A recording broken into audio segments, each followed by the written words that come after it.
اعوذ باللہ من الشیطان الرجیم بسم اللہ الرحمن الرحیم الحمد للہ الاول بلا اول کان قبلہ والآخر بلا آخر یکون بعدہ الذي قصرت عن رؤيته ابصار الناظرین وعجزت عن نعته اوہام الواصفین ثم الصلاة والسلام على اشرف الانبیاء والمرسلین وخاتم النبیین سیدنا و نبینا و مولانا ابی القاسم محمد اللہم صلی علی محمد و آل محمد وعلى آلہ الطیبین الطاہرین المعصومین واللعنۃ الدائمۃ علی اعدائہم من یوم ظلمہم الی قیام یوم الدین اما بعد وقد قال اللہ سبحانہ وتعالی فی کتابہ المجید والفرقان الحمید بسم اللہ الرحمن الرحیم ان الدین عند اللہ الاسلام فمن یبتغی غیر الاسلام دینا فلن یقبل منہ وہو فی الآخرۃ من الخاسرین۔ خداوند کریم قرآن مجید میں ارشاد فرماتا ہے کہ دین اللہ کے نزدیک فقط و فقط اسلام ہے، پس جو شخص بھی دین اسلام کے علاوہ کوئی اور دین اللہ کی بارگاہ میں لے کر آئے گا تو وہ دین اس سے ہرگز قبول نہیں کیا جائے گا، وہ من الخاسرین، اور ایسا ہی شخص در حقیقت خسارہ اٹھانے والا ہوگا۔ سوال یہ کیا گیا کہ آج کے دور میں دین کی کیا ضرورت ہے، یعنی جب آج کا دور جس میں علم اتنی ترقی کر چکا ہے، سائنس اور ٹیکنالوجی اتنی ترقی کر چکی ہے، تو آج کے دور میں دین کی کوئی جگہ باقی نہیں رہتی۔ در حقیقت یہ وہ تھیوری ہے جو مغربی فلاسفر یا مغربی دانشمندوں نے پیش کی ہے۔ ان کے خیال یہ ہے کہ آج کے دور میں علم ترقی کر چکا ہے، انسان جہالت سے باہر آ چکا ہے، اور سارے جو رموز تھے کائنات کے وہ آہستہ آہستہ انسان کشف کر رہا ہے، لہٰذا اب دین کی کوئی جگہ باقی نہیں رہتی کہ انسان انہی دین کو اپنائے یا دین کی رسومات کو اپنائے۔ در حقیقت جن لوگوں نے یہ تھیوری پیش کی ہے وہ یہ سمجھتے ہیں کہ دین ایک انسان کے ذہن کی اختراع ہے، یا یوں کہہ لیں اگر بہت اچھا لفظ اس کے لیے میں استعمال کروں تو وہ یہ سمجھتے ہیں کہ دین ایک محض خرافات کا نام ہے، یعنی جس کا حقیقت سے کوئی تعلق نہیں ہے، فقط انسانی ذہن نے ایک چیز اختراع کر لی ہے دین کے نام پر، اور وہ دین کے نام پر کچھ رسوم اور رسومات انجام دیتے ہیں اور اس کو دین سمجھتے ہیں۔ تو یہ جو شخص ہیں، جو ایسے افراد ہیں جو دین کو اس تھیوری کے یا اس آئینے سے دیکھتے ہیں، وہ یہ سمجھتے ہیں کہ اب علم ترقی کر چکا ہے، لہٰذا اب ان خرافات کی کوئی جگہ باقی نہیں رہتی۔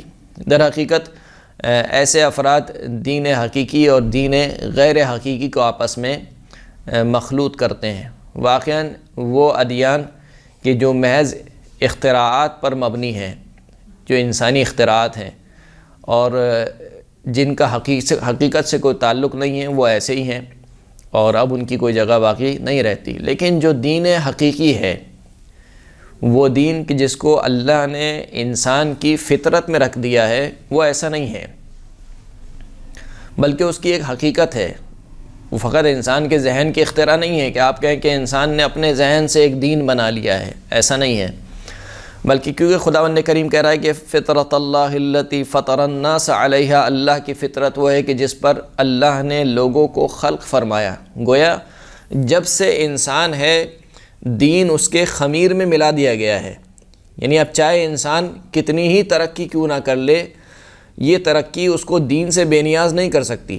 یہ علم بالخصوص جو دنیاوی علم ہے، یہ دنیاوی علم اس کو دین سے بے نیاز نہیں کر سکتا۔ دین بالکل ایسے ہی ہے جیسے انسان کہے کہ اب انسان نے بہت ترقی کر لی ہے، لہٰذا اب انسان کو بھوک کی ضرورت نہیں ہے، اب انسان نے بہت علم حاصل کر لیا ہے، لہٰذا اب انسان کو پیاس لگنے کی ضرورت نہیں ہے۔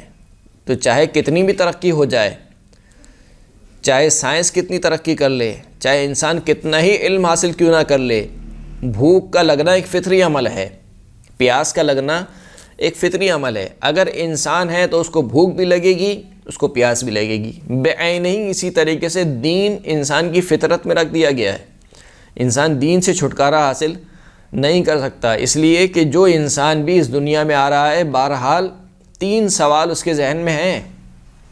اور ان 3 سوالوں کے جواب ہی دین کی ابتدا ہے۔ مولا کائنات امیر المؤمنین علی ابن ابی طالب علیہ الصلوۃ والسلام ارشاد فرماتے ہیں کہ رحم اللہ امرأ علم من عین و فی عین و الی عین، خدا اس بندے پر رحم کرے جو یہ جانتا ہو کہ کہاں سے آیا ہے، کہاں پر آیا ہے اور کہاں جائے گا۔ یہ 3 سوالات ہیں۔ اب یہ جو 3 سوالات ہیں، چاہے سائنس کتنی بھی ترقی کر لے، ان 3 سوالات کے جواب بہرحال انسان کو کھوجنے پڑیں گے، اور ہر آنے والا انسان ان 3 سوالات کے جوابات کھوج رہا ہے کہ میں کہاں سے آیا ہوں اور کس جگہ پر آیا ہوں اور اس کے بعد کیا ہوگا، کہاں جاؤں گا۔ یا تو انسان اس کے غلط جوابات حاصل کرے یا انسان اس کے صحیح جوابات حاصل کرے۔ جو جیسے جوابات حاصل کرے گا اس کا دین ویسا ہی ہوگا۔ جس نے یہ سوچ لیا کہ ہم مثال کے طور پر اس دنیا میں آئے ہیں، 4 دن کی دنیا گزاریں گے، اس کے بعد مر کھپ جائیں گے، جس طریقے سے جانور آتے ہیں، تو یہ جو ایک نظریہ ہے، تھیوری ہے، بہرحال ایک تھیوری ہے، قرآن مجید نے اس کو بیان کیا ہے کہ جو کفار و مشرکین ہیں وہ کہتے ہیں کہ ان ہی الا حیاتنا الدنیا، کچھ نہیں ہے مگر یہ کہ یہی ہماری دنیاوی زندگی، اس کے بعد ہم مر کھپ جائیں گے، جس طریقے سے جانور مر جاتا ہے، اب آگے کوئی زندگی نہیں ہے ہماری۔ ایک تھیوری یہ ہے۔ تو جو اس تھیوری کے تحت چلتا ہے، یہ تھیوری اس کی زندگی پر اثر انداز ہوتی ہے۔ جو سمجھتا ہے کہ یہی زندگی ہے، اس کے علاوہ اور کوئی زندگی نہیں ہے، تو پھر اس کے اثرات اس کی زندگی میں نظر آتے ہیں کہ وہ عیش و عشرت کی زندگی گزارتا ہے، وہ سمجھتا ہے کہ بس یہی زندگی ہے، اب اس کے بعد مجھے کہیں نہیں جانا، میرا کوئی حساب و کتاب نہیں ہونا، تو وہ لاؤبالی پن کی زندگی گزارتا ہے۔ لیکن جو قرآن نے، جو اسلام نے تھیوری دی ہے کہ دیکھو تم اس کائنات میں آئے ہو لیکن ایک محدود مدت کے لیے آئے ہو، اس کے بعد کی جو تمہاری زندگی ہے وہ اصل زندگی ہے کہ جس کو فنا نہیں ہے، جہاں پہ تم ہمیشہ ہمیشہ رہنے والے ہو، اس زندگی کے لیے اسی زندگی سے تمہیں سرمایہ حاصل کرنا ہے۔ تو اس تھیوری کے تحت جو انسان زندگی گزارتا ہے اس کی زندگی بالکل مختلف ہوتی ہے۔ اس کی زندگی لاؤبالی پن کی زندگی نہیں ہوتی، اس کی زندگی ذمہ دارانہ زندگی ہوتی ہے۔ تو بہرحال علم جتنا ہی ترقی کیوں نہ کر لے، یہ اس بات میں معنی نہیں ہو سکتا کہ انسان دین سے بے نیاز ہو جائے، بلکہ در حقیقت دین اس بات کی تعریف کرتا ہے، ستائش کرتا ہے کہ انسان علم حاصل کرے تاکہ اس علم کے ذریعے سے مزید دینی امور میں معرفت حاصل کرے۔ یعنی علم کو اسلام نے اور دین نے بہت اہمیت دی ہے۔ علم کے بغیر کہا گیا کہ جاہل کی مثال کے طور پر 1000 رکعت نماز، عالم کا سو جانا اس سے بہتر ہے۔ یہ ساری احادیث جو علم کے باب میں آئی ہیں، کیوں آئی ہیں؟ تاکہ اسی علم کے ذریعے سے انسان دین کو سمجھ سکتا ہے، نہ یہ کہ اس علم کے ذریعے سے انسان دین سے بے نیاز ہو جائے۔ تو ہو ہی نہیں سکتا کہ یہ جو علم ہے، ایک تو یہ بھی دیکھنا پڑے گا کہ آپ کو کتنا علم دیا گیا ہے۔ ما اوتیتم من العلم الا قلیلا، تمہیں علم نہیں دیا گیا مگر بہت تھوڑا۔ یعنی آج اتنی ترقی ہو گئی ہے، اس کے باوجود آج بھی انسان خود اپنے نفس کو، یعنی اپنی جان کے بہت سے ایسے حصے ہیں کہ جس کے بارے میں انسان نہیں جانتا۔ مثال کے طور پر عام سی بات ہے، سادہ سی بات ہے، موت کی وجہ کیا ہے؟ کیوں آتی ہے انسان کو موت؟ آج تک سائنس انسان کھوج رہا ہے کہ انسان کیوں مرتا ہے، لیکن بہرحال ممکن ہے کسی کے ذہن میں آئے کیونکہ مثال کے طور پر انسان کا جسم کا کوئی حصہ کام کرنا چھوڑ دیتا ہے، تو بھئی وہ کام کرنا کیوں چھوڑ دیتا ہے؟ ممکن ہے کوئی کہے کہ کیونکہ انسان بیمار ہو جاتا ہے۔ تو کیا تندرست لوگ نہیں مرتے ہیں؟ بہت سے ایسے لوگ ہیں جو ہٹے کٹے بیٹھے ہوئے ہیں، بیٹھے بٹھائے مر گئے۔ تو بھائی کیوں مر گئے؟ موت کیوں آ رہی ہے؟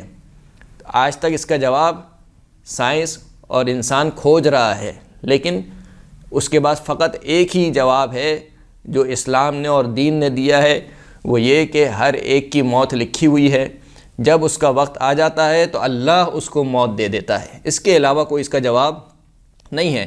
تو آج تک اتنا علم ترقی کر جانے کے باوجود ابھی تک تو انسان خود اپنے آپ کو نہیں سمجھ پایا ہے، چاہے کہ آپ دوسری کائنات کی بات کریں، پوری کائنات کی بات کریں، زمین کی اور اس کے اوپر جتنے سیارات ہیں ان کی آپ بات کریں، اور سورج کی بات کریں، چاند کی بات کریں، وہ تو سب اپنی جگہ ہیں۔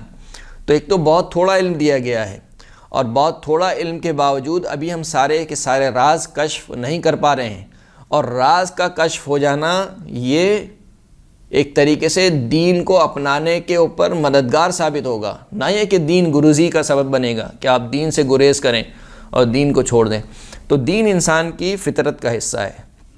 کسی بھی دور میں کسی بھی جگہ پر انسان کسی نہ کسی دین کو اپناتا ہے. یہی وجہ ہے کہ انسان کی پوری تاریخ دین سے جدا نہیں ہے. یعنی چاہے آپ حضرت آدم سے لے کر آج تک ہر دور میں دین رہا ہے. اب چاہے وہ صحیح دین ہو غلط دین ہو، بہرحال دین رہا ہے. یعنی انسان کے اندر دین کی نیاز اور دین کی حاجت باقی رہی ہے، آج تک باقی ہے. اگر ایسا ہوتا تو مثال کے طور پر ممکن تھا کہ ایک دور میں دین بالکل روئے زمین سے ختم ہو جاتا، انسان سارے کے سارے انسان لا مذہب زندگی گزارتے. اور اس سے بڑھ کر جو شخص یہ کہہ رہا ہے کہ اب ہمیں کسی دین کی ضرورت نہیں ہے، یہ خود ایک دین ہے، جس کو خود قرآن مجید نے بیان کیا کہ ارأیت الذی من اتخذ الہہ ہواہ. آپ نے کیا اس شخص کو نہیں دیکھا کہ جس نے اپنا معبود اپنی ہوائے نفس کو بنا لیا ہے. یعنی جو شخص یہ کہہ رہا ہے کہ مجھے کسی دین کی ضرورت نہیں ہے، اس کا مطلب یہ ہے کہ میں کسی کے تحت تاثیر زندگی نہیں گزارنا چاہتا. نہ میرا کوئی خدا ہے، نہ میرا کوئی رب ہے، میں اپنی مرضی کی زندگی گزارنا چاہتا ہوں جیسا میرا نفس چاہے. تو جیسا آپ کا نفس چاہے، گویا یہ بھی ایک زندگی یعنی دین ہے. کیا دین در حقیقت زندگی گزارنے کا ایک مکمل دستور العمل ہے کہ آپ کو ایسے زندگی گزارنی ہے.